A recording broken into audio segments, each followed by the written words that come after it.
To start, I, 25F, met my best friend, who I'll call Jordan, 24M, 2 years ago at university. We both started at the same time, and due to our ages, we were considered mature students. So, we quickly became firm friends as we shared a dorm and joked around together about being old enough to be considered mature in our early 20s. We weren't on the same course, but since we lived together, we would hang out pretty much all the time whenever we didn't have a lecture. We joined a bunch of societies together, went drinking every weekend, etc. Obviously, we made other friends, both separately and together, but we were always each other's number one friend at the end of the day. At the moment, we're on spring holiday for Easter, and while we haven't hung out constantly, we decided to make plans to visit each other's hometown because we're from very starkly different places. Today, we went to mine. It's a big city central. This morning, we went there and were wandering down the streets doing some sightseeing. There are typically a lot of street sellers here, trying to sell you everything from hot dogs to fluffy Pokemon hats.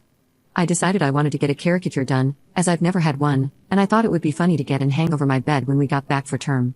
I asked Jordan if he wanted to get in, and he refused. No worries, so I sat down to get it done. They don't take very long, about 5 to 10 minutes, so I stayed, looking straight forward at the artist the entire time. He finished the caricature, and I loved it, so obviously I turned to show it properly to Jordan. When I turn, though, I literally don't even know what to say. He's down on one knee holding up a ring box. I don't even really know what he said, if he did the whole proposal speech thing because I was so confused, I was barely paying attention. Remember, again, this is a super busy tourist city, so this has drawn a mini crowd now, coming over to cheer us on. I couldn't help but burst into laughter. To be honest, I thought this was some kind of odd prank type thing. We never have been the prankster types or whatever, but I couldn't come up with a reasonable explanation, so I just laughed and laughed and laughed until I looked at Jordan and he looked genuinely heartbroken. I asked him something along the lines of, "Are you being serious right now?" He shut the box, stood up, shrugged, and said, "I guess not anymore," and walked off. This is the only thing I remember him saying. This left me standing pretty awkwardly in this gathered crowd of people, a lot of whom were giving me dirty looks, which made me incredibly uncomfortable. The plan was to meet back up at a hotel that we had booked rooms next door to one another, so I figured that's where he's going and headed back that way. But he's not there, so I wait, and he still doesn't return. I text him out of concern. This was at 1:15 p.m., and it's currently 6:20 p.m. as I'm writing this, just asking if he's okay. He responds with a long message back, which I would post because it's an odd read, but I won't out of respect for his privacy, in which he basically accuses me of leading him on, asking why I didn't break up with him sooner, saying I had publicly humiliated him, and that he thought I loved him the same way and that he felt our relationship was strong enough to consider taking the next step. Now, this is completely out of left field. I literally have no idea where in the world he's got this idea from. The closest we've ever physically been is a hug, hello, and goodbye. I've never even jokingly flirted with him for exactly this reason. I've had too many friendships collapse because they can't tell the difference between serious interest and joking banter in friendships, so I've been extra careful to not. We've never kissed, never been on a date, never smashed. I do not find him physically attractive, and I wouldn't want to be in a relationship with him. I don't understand where on earth he's got this idea that we are. This isn't something he's ever brought up before this, and I'm genuinely bewildered. He hasn't returned to the hotel yet. I periodically knock to check, and I've been listening out for him walking up the hallway or anything, but nothing. I haven't responded to his long paragraph, because honestly, I don't know how to. I'm just so stunned and taken aback that I genuinely have no idea where to go from here or what to do. Update 1. So, Jordan did not come back to the hotel. I stayed up until 1 a.m. before falling asleep, and he didn't return. When I woke up the next day, the hotel staff let me know he had checked himself out at about 6 a.m. I did end up responding to his big, long text. I took everyone's advice and told him that I was sorry it didn't go as he had expected, but that I wasn't sure where he'd got the impression we were together. I said I'd be happy to sit and have a discussion about it all so we could make sure we're on the same page. He was not happy about this at all, and he again went off with a bunch of the same type of thing he'd said in his first message. It didn't really seem to be going through his head at all. Even in these new texts, he kept referring to this all as me breaking up with him, despite me explicitly telling him we are not and never have been.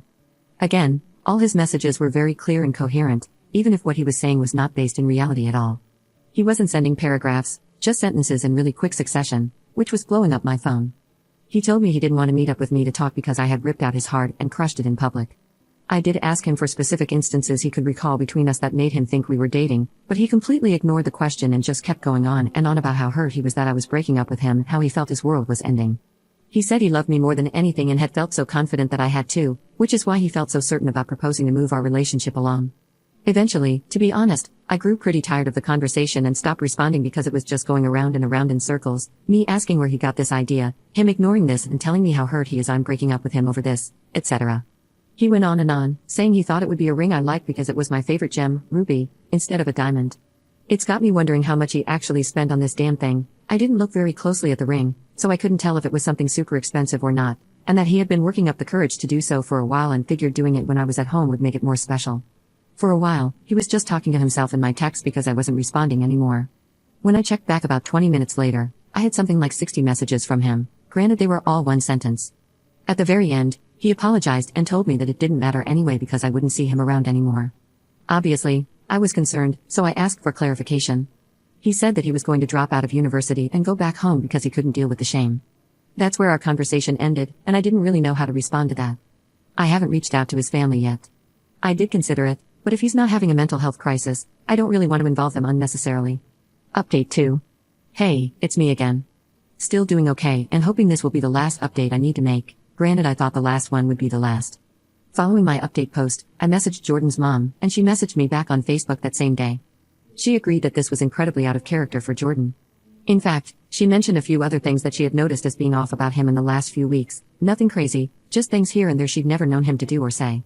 I spoke with her at length about Jordan's mental health and potential psychosis, and she told me that there is a history of mental illness on his dad's side, including a paternal uncle's sewer slide, but that she doesn't know all that much about it because they've not spoken to one another in quite a long while.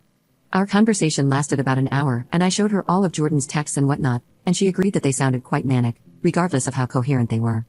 A lot of people also asked if he had told our mutual friends and acquaintances that we were dating. I did message our mutual friends, our dorm mates, etc., and they all basically said they have no idea what I'm talking about, so it seems he's just been sort of having these thoughts by himself without expressing them. I don't know how to get in contact with his close friends that we don't share, so I can't really ask them. Anyway, for a few days, that was it, until yesterday evening, I got word from Jordan's mom that he had been detained under Section 136 by the police. For anyone not from the UK or who, like me, doesn't know what that is, from what I can tell, it basically means he was suffering from an obvious mental health disorder in public, with their behavior concerning enough that they're a danger to themselves or to others, and police think they need immediate and urgent care. What I know from here is pretty minimal, and I'm not sure where he was taken to, but his mom said that he would be there for the day while they perform a mental health assessment, so I assume that's what they're doing today. She said that essentially he had been out in the streets yelling about things, she didn't specify what, and intimidating other people on the street. He was throwing things around and generally just causing a lot of issues, and police got called because people thought that he was drunk. They established he wasn't, and that's all I know. His mom and I again had a chat, and we sort of assumed that mental health and/or psychosis is likely right. The rejection of the proposal probably set him into a spiral of getting worse in the last few days, bringing us to where we are right now. I do feel pretty awful about that. I'm doing my best not to blame myself, but it's hard not to feel like I caused it. Either way, he is currently with police and mental health professionals, likely being assessed. I don't know how the system works, so I'm not sure what will happen beyond this point. If someone with more knowledge wants to chime in, please do.